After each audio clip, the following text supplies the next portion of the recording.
Super ಆಗಿರೋಂಥ ನಾಟಿ ಸ್ಟೈಲಲ್ಲಿ ತಲೆ ಮಟನ್ ಸಾಂಬಾರು ಹೇಗೆ ಮಾಡೋ ಅಂತ ನೋಡೋಣ. Hi friends, welcome to my channel Pavi homes kitchen. ನಾನಿಲ್ಲಿ 2 kg ಆಗೋಷ್ಟು ಕುರಿ ತಲೆ ಮಟನ್ ತೊಗೊಂಡಿದ್ದೀನಿ. ನೋಡಿ, ಇದು ಅಂಗಡಿಯಲ್ಲಿ ಕ್ಲೀನ್ ಮಾಡಿಸ್ಕೊಬಂದಿದ್ದು.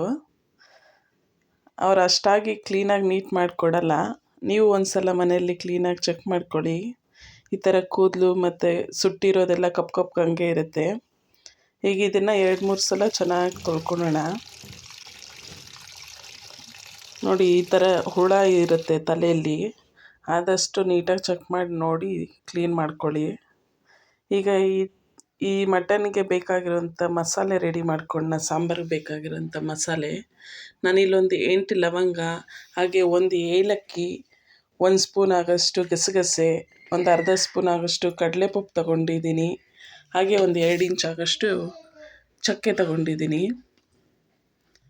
ಈಗ ಇದಕ್ಕೆ 2 ಗಡ್ಡೆ ಬೆಳ್ಳುಳ್ಳಿ, 1-2 ಶುಂಠಿ, 2 ಇಂಚು ಶುಂಠಿ, ಹಾಗೆ 1-2 ಮೀಡಿಯಮ್ ಗಾತ್ರದ ಈರುಳ್ಳಿ, 1 ಟೊಮೆಟೊ, ಹಾಗೆ 1 ಇಡಿ ಆಗೋಷ್ಟು ಕೊತ್ತಂಬರಿ ಸೊಪ್ಪು, ಪುದೀನ ಸೊಪ್ಪು, ಅರ್ಧ ಹೋಳು ಹಸಿ ಕೊಬ್ಬರಿ ತಗೊಂಡಿದ್ದೀನಿ.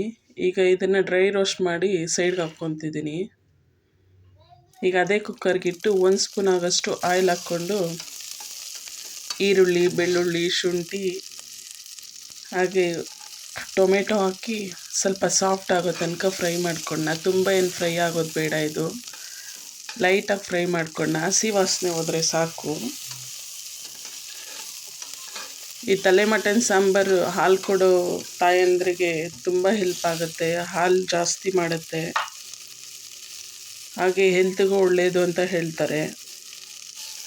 ಇದೇ ಥರನೇ ಮಸಾಲೆ ಮಾಡಿಕೊಂಡು ನೀವು ಟೇಸ್ಟ್ ಮಾಡಿ ನೋಡಿ. ಈಗ ನೋಡಿ, ಇದು ಟೊಮೆಟೊ ಇಷ್ಟು ಸಾಫ್ಟ್ ಆಗ್ತಿದ್ದಂಗೆ ಇದಕ್ಕೆ ಕೊತ್ತಂಬರಿ ಸೊಪ್ಪು ಹಾಗೆ ಪುದೀನ ಸೊಪ್ಪು ಹಾಕಿ ಸ್ಟವ್ ಆಫ್ ಮಾಡಿಬಿಡೋಣ. ಹಾಕ್ಕೊಂಡು ಒಂದು ಸ್ವಲ್ಪ ಮಿಕ್ಸ್ ಮಾಡಿ ತಣ್ಣಗೆ ಹಾಕ್ಬಿಟ್ಬಿಡೋಣ. ಇದು ತಣ್ಣಗಾದ್ಮೇಲೆ ಮಿಕ್ಸಿ ಜಾರ್ಗೆ ಹಾಕ್ಕೊಂಡು ನುಣ್ಣಗೆ ರುಬ್ಕೊಂಡು ಮಿಕ್ಸಿ ಜಾರ್ಗೆ ಹಾಕ್ಕೊಂಡು, ತರಿಯಾಗಿದ್ದರೆ ಸಾಂಬಾರು ಅಷ್ಟು ಚೆನ್ನಾಗಿ ಟೇಸ್ಟ್ ಕೊಡಲ್ಲ. ನಾನು ಈ ಸ್ಪೈಸಸ್ ಮರ್ತಿದ್ದೆ. ಹಾಗೆ 1 ಸ್ಪೂನ್ ಆಗೋಷ್ಟು ಖಾರದ ಪುಡಿ, 2 ಸ್ಪೂನ್ ಆಗೋಷ್ಟು ಧನಿಯಾ ಪುಡಿ ಹಾಕ್ಕೊಂಡು ನುಣ್ಣಗೆ ರುಬ್ಕೊಂಡು ನೋಡಿ, ಈಗ ಮಸಾಲೆ ರೆಡಿ ಆಯಿತು.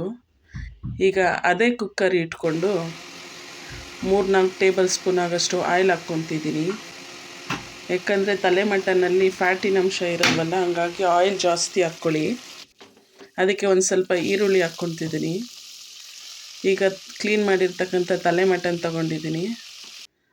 ಅದನ್ನು ಹಾಕಿ 2 ಟೇಬಲ್ ಸ್ಪೂನ್ ಆಗೋಷ್ಟು ಉಪ್ಪು ಹಾಕ್ಕೊಂಡು, ಹಾಗೆ 1 ಸ್ಪೂನ್ ಆಗೋಷ್ಟು ಅರಿಶಿನ ಪುಡಿ ಹಾಕ್ಕೊತಿದ್ದೀನಿ. ಆದಷ್ಟು ಅರಿಶಿನ ಸ್ವಲ್ಪ ಜಾಸ್ತಿನೇ ಯೂಸ್ ಮಾಡ್ಕೊಳ್ಳಿ. ಈಗ ನೋಡಿ, ಇದು ನೀರು ಬಿಡ್ತಿದೆ.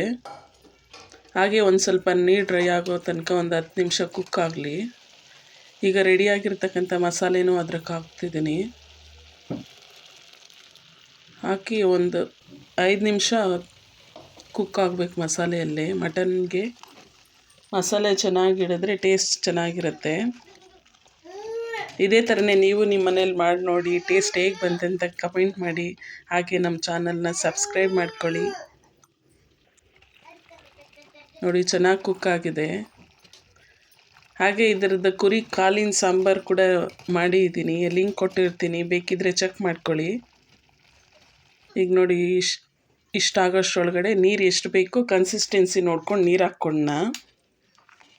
ಇದೇ ಟೈಮಲ್ಲೇ ನೀವು ಉಪ್ಪು ಮತ್ತು ಖಾರ ಚೆಕ್ ಮಾಡ್ಕೊಳ್ಳಿ. ನಿಮ್ಮ ಮನೇಲಿ ನೀವು ಎಷ್ಟು ತಿಂತೀರೋ ಅಷ್ಟು ಪ್ರಮಾಣದಲ್ಲಿ ಉಪ್ಪು ಖಾರ ಸೇರಿಸ್ಕೊಳ್ಳಿ. ಈಗ ಇದು 3-4 ವಿಷಲ್ ಬರಲಿ.